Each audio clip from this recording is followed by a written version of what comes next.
از خاک افغانستان شد آغاز این سفر، با بغض مادر و چشمان پر خطر.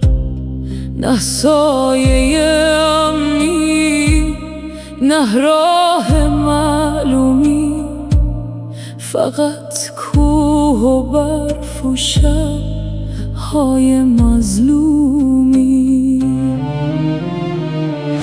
جوانی آنجا ماند میان جاده ها، میان مین و خون، میان وعده ها. یکی رفت و برگشتش تلخترین خبر شد، یکی زیر خاک بی نام و اثر شد. آخ مرزها قفل و دل ما شکسته، چه جوانی که در مرز تنها نشسته. نه پاسپورت و نه نفس، نه راه پناهی، فقط مرگ ماند و تاریک سیاهی.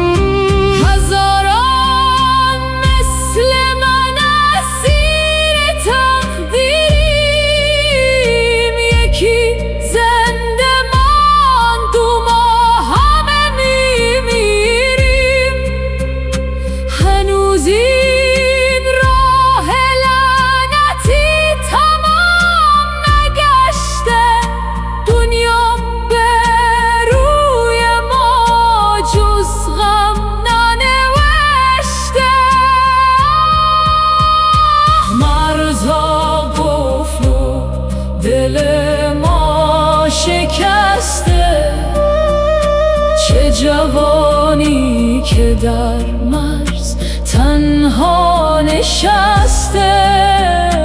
نه پاسپورت و نه نفس، نه راه پناهی، فقط مرگ ماند و تاریک سیاهی. افغانستان مادر بی نشان، بی نشان.